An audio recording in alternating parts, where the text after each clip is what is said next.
those are just some of them. That's like the first half. Oh my god. Oh god.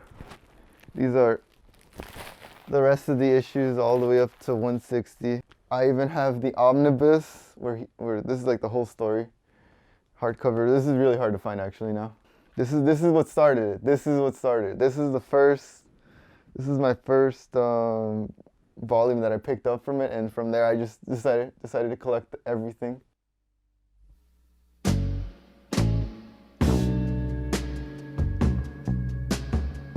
The reason that really pushed me to get into comics was when I watched Spider-Man: Far From Home.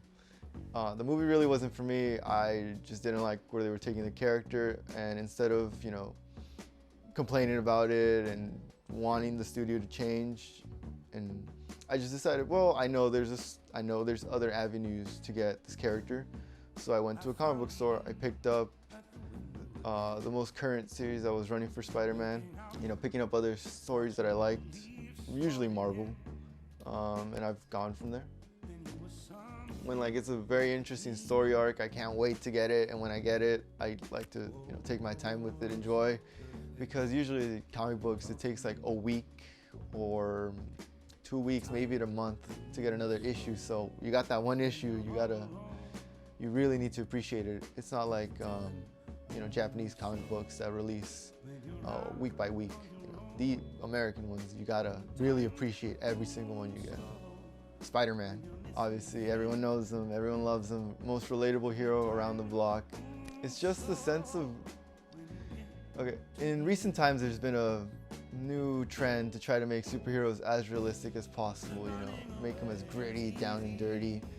And I think, you know, even though they try to be as realistic as possible, they've never really come as close as Spider-Man has, because he struggles with, like, homework and a job, money, time, relationships, and his superhero antics. Like, yeah, I can relate with that. It's stressful sometimes, and it's good to see that someone who is, you know, more amazing than I also, you know, it's like, oh wow, they're just like me. I always find a little bit of comfort reading it. It's always like, oh, it's like my little break from my work, from life. I get to unwind. I just sit down, I read it, and I get to see, you know, oh hey, what issues are they fighting? Like, the Hulk right now is an environmental hero. Spider-Man is just dealing with his problems as usual. Venom's in an alternate reality trying to save his son. It's nice. It's nice. It's nice to be transported to another world for like half an hour and then be like, wow, that made me quite happy and entertained me. I can definitely see superheroes being a symbol of hope. We see it all the time.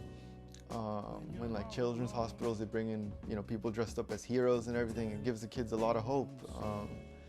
And even way back to like the first comic books, I remember Captain America. He would, like, his first comic book is like him punching Hitler.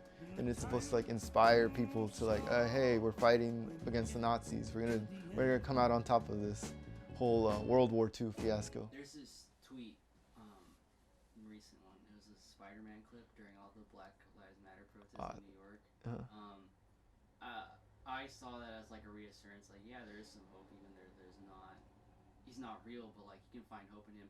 Did that like uplift you in any way when you saw that? Yeah, it was very heart touching. I was like clapping. I was like, yeah, that's what Spider-Man would do. He would be with the people because he is for the people. When he was created, Stan Lee said, I want to make a hero that is very much for the people. The comic books, they were made obviously for, the demographic was like obviously at the time, Caucasian males, kids, teens at the time.